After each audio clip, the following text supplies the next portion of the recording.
तो भाइयों, पिछली वीडियो में मैंने बताया था कि डाटा मैन में इनवाइस कैसे बनाएं, डाटा मैन में बिल कैसे बनाना है। वो लास्ट वीडियो में मैंने बताया था। आज मैं बताऊंगा ई इनवाइस के नंबर से जो हमको IRN नंबर मिलता है, इनवाइस रेफरेंस नंबर, उस नंबर से हम ई बिल कैसे जनरेट कर सकते हैं। बहुत सिंपल सा है।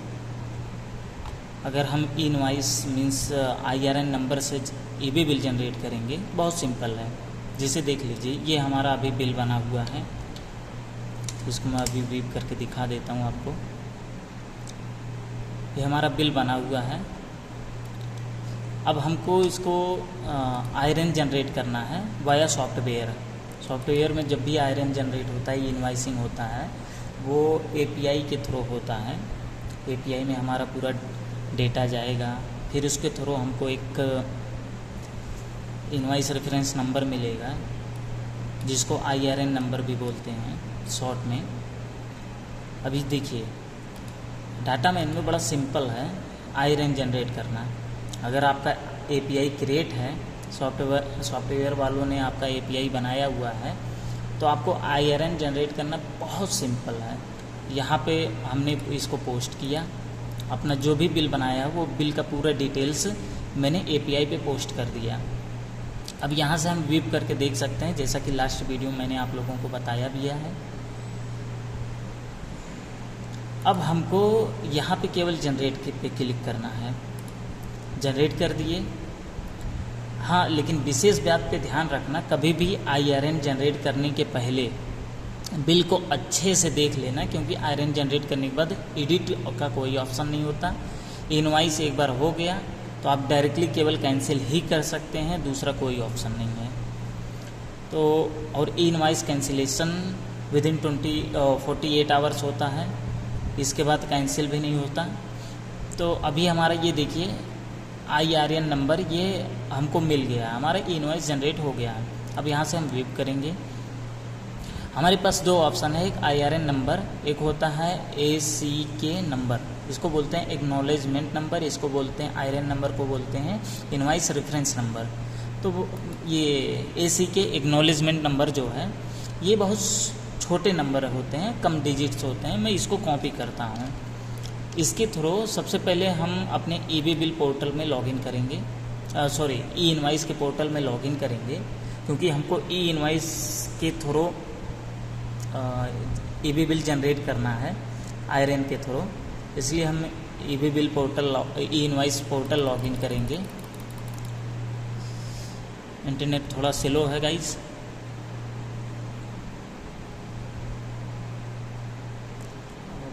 निकल ही जा रहा नहीं, ठीक। ये हमारा ई इनवाइस का वेबसाइट है, invoice1.gst.gov.in। ये हमारा इनवाइस का वेबसाइट है। इस पर हम लॉगिन करते हैं। आप अपना ID एंड पासवर्ड से लॉगिन कीजिए।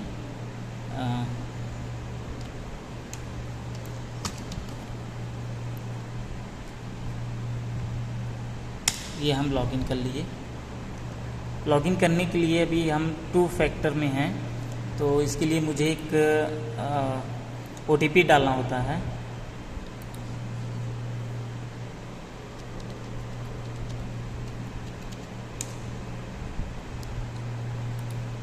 OTP गलत बता रहा है गाइस, मैं OTP देख लेता हूँ।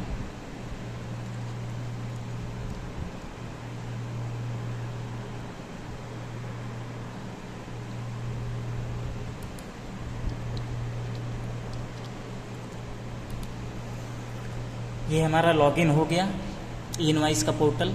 इसमें देखिए यहाँ पे एक ऑप्शन दिया है ई बिल। अब यहाँ पे देखिए ई बिल में 3 ऑप्शंस हैं, 3 हमको टैब्स मिल जाएंगे। एक generate E bill, bulk upload and print E bill. अभी हमको क्या करना है, ई बिल जनरेट करना है। तो हमने यहाँ से क्या कॉपी किया था, ACK नंबर मैंने कॉपी किया है। तो मैं यहाँ पे ACK नंबर वाले कॉलम में आऊँगा। यहाँ पे मैं अपना ACK नंबर पेस्ट कर दूँगा। मैंने नंबर पेस्ट कर दिया। फिर हमको गो पे क्लिक करना है।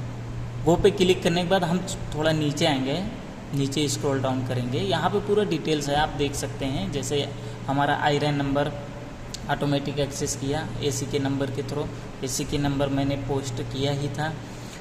बाद में हमारा एक्नॉलेज डेट जो है वो भी ऑटोमेटिक एक्सेस किया हुआ है। हमारा जो एपीआई बना हुआ है कौन से सप्लाई टाइप का है, वो B2B, मैंने जैसा बताया B2B मतलब बिजनेस टू बिजनेस। अभी हम लोग मैन्युफैक्चरर हैं तो हम लोग डीलर को ये मटेरियल बेच रहे हैं, तो डीलर भी बिजनेस कर रहा है, हम भी बिजनेस कर रहे हैं, इसलिए B2B आएगा। तो हमारा सप्लाई टाइप B2B हो गया। डॉक्यूमेंट नंबर मतलब हमारा जो इनवाइस नंबर है वो इनवाइस नंबर ये हमारे यहाँ पे आ गया। प्लेस ऑफ सप्लाई, मैं कहाँ पे भेज रहा हूँ, तमिलनाडु, यहाँ पे स्टेट का नाम दिया हुआ है तो मैं तमिलनाडु में भेज रहा हूँ, ठीक है। डॉक्यूमेंट टाइप क्या है, हमारा टैक्स इनवाइस है। उसके बाद डॉक्यूमेंट डेट क्या है, हमारा डॉक्यूमेंट डेट आज के डेट में ही बना हुआ है, 29/6/2024 है, ठीक है। बाद में यहाँ पे देखिए सप्लायर मीन्स हमारा एड्रेस आ गया। फिर उसके बाद यहाँ पे किसके नाम पे हमने बिल बनाया उसका एड्रेस आ गया। फिर उसके बाद यहाँ पे शिप टू, कहाँ पे हम डिलीवरी कर रहे हैं। आप देखिए तो यहाँ पे पार्टी का जो नाम है ये देख लीजिए आप, पार्टी का नाम जो है ये सेम पार्टी का नाम यहाँ पे भी है, लेकिन इसका गोडाउन है इसलिए एड्रेस अलग अलग है, एड्रेस अलग अलग है।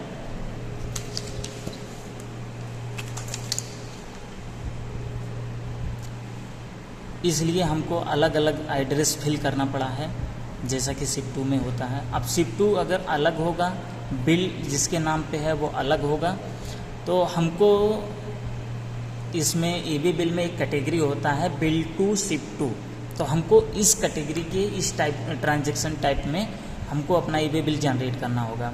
अगर एपीआई आपका परफेक्ट बना हुआ है तो ऑटोमेटिक आपका अगर डिलीवरी अलग प्लेस में रहेगा, बिल अलग प्लेस पे रहेगा, तो ऑटोमेटिक आपका bill to ship to transaction type में ऑटोमेटिक आपका ईबी बिल बन जाएगा, क्योंकि हम ई इनवाइस आईआरएन नंबर के थ्रू इनवाइस ईबी बिल कर रहे हैं, इसलिए पूरा डिटेल ऑटोमेटिक आएगा। अब हम नीचे आते हैं, नीचे हमारा देखिए पूरा डिटेल एक्सेस करेगा आईआरएन नंबर के थ्रू या एसी के नंबर के थ्रू। केवल एक चीज़ एक्सेस नहीं करेगा, वो है ट्रांसपोर्ट डिटेल्स। ट्रांसपोर्ट डिटेल्स में जैसे कौन से ट्रांसपोर्ट के थ्रू जा रहा है, अभी ये सब हमको खुद से फिल करना है। आप चाहें तो वो भी फिल कर सकते हैं, वो आपके एपीआई जब बनाएंगे उसके थ्रू डिपेंड करता है आप क्या क्या डाटा देना चाहते हैं। मैक्सिमम केसेस में ट्रांसपोर्ट डिटेल्स नहीं भरते हैं एपीआई में, ठीक है। अभी हम इसको मैनुअल भर देते हैं ईबी बिल जनरेट करने के लिए। हम ट्रांसपोर्ट टाइप में ट्रांसपोर्टर जो है उसका जीएसटी नंबर डाल देते हैं। हमारा ट्रांसपोर्टर ये है एसबी ट्रांसपोर्ट।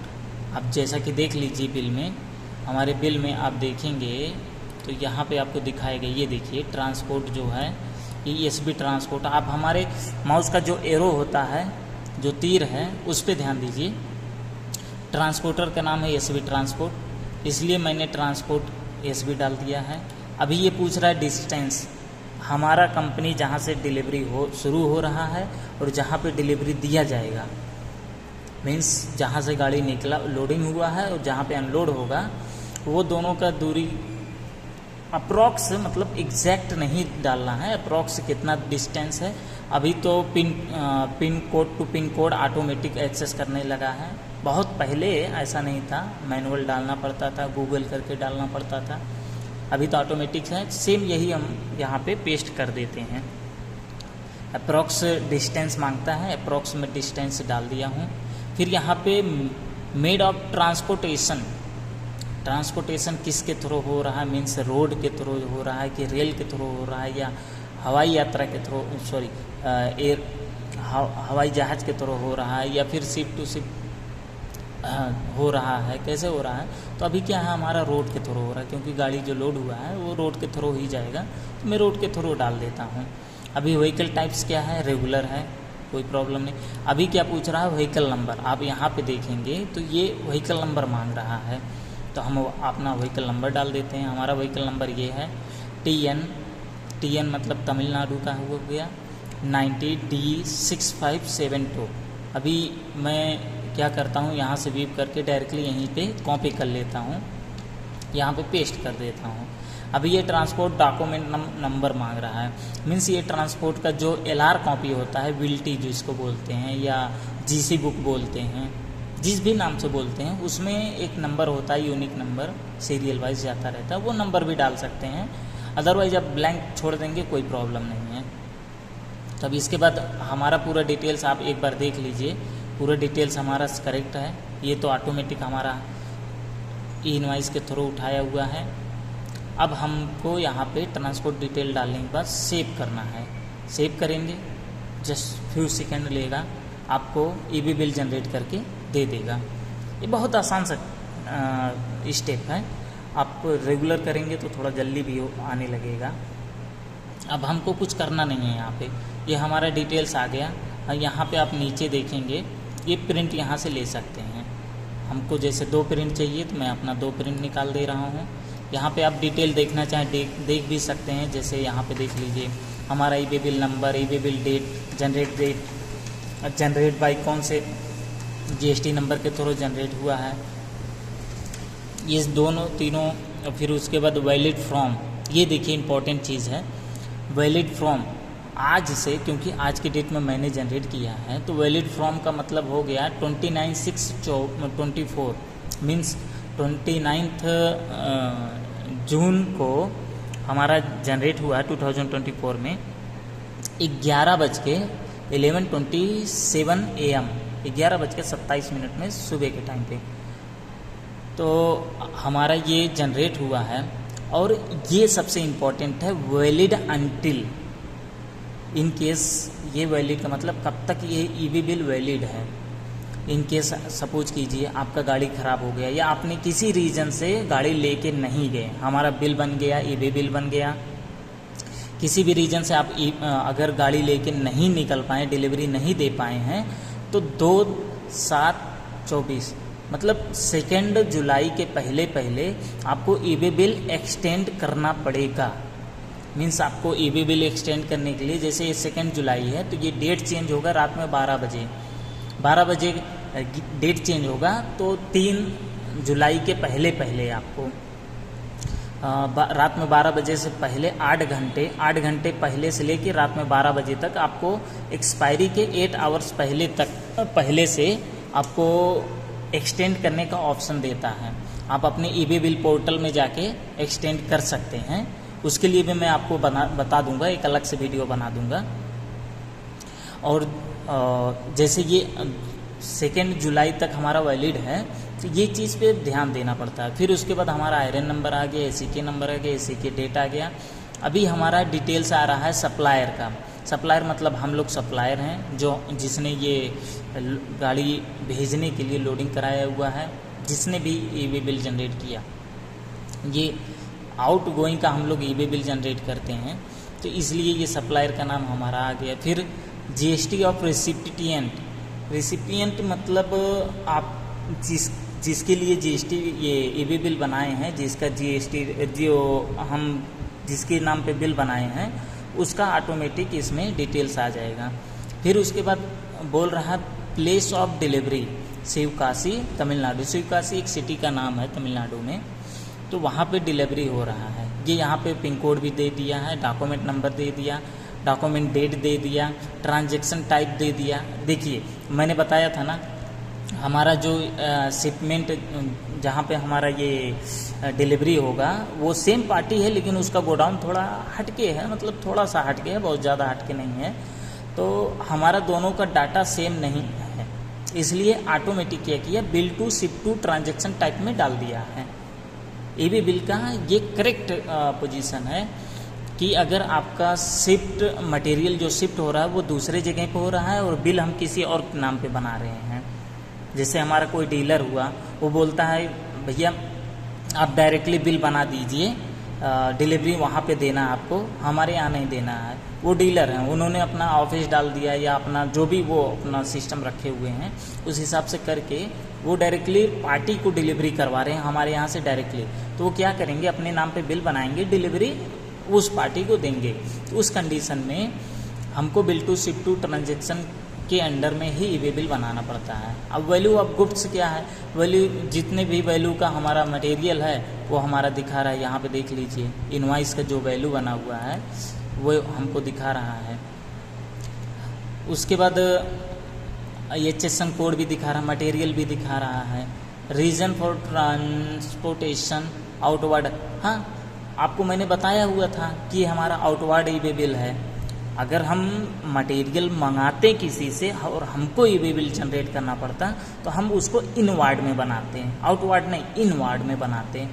इसलिए हम लोग अभी क्या कर रहे हैं, आउटवर्ड में ई-वे बिल बना रहे हैं जिसमें सप्लाई आता है। अब ट्रांसपोर्टर आईडी, ट्रांसपोर्टर नेम आपको दोनों मिल गया है। अभी क्या हुआ, ट्रांसपोर्टेशन किस मोड में हो रहा है, रोड के थ्रू हो रहा है, व्हीकल नंबर दिया हुआ है, व्हीकल ट्रांसपोर्टेशन डेट दिया हुआ है, और उसके बाद यहाँ पे ये हमारा किस इंट्रेड बाई, मतलब किसके द्वारा ये सब एंट्री हुआ है वो हमारा ई-वे बिल नंबर दे दिया है। यहाँ पे आप देख लीजिए एक बार कोड भी बना के दे दिया है जिसमें हमारा ई-वे बिल नंबर जो होता है यहाँ पे रहता है। आप इसको स्कैन करेंगे हमारा ई-वे बिल नंबर ऑटोमेटिक आ जाएगा। ठीक, हमने प्रिंट निकाल लिया।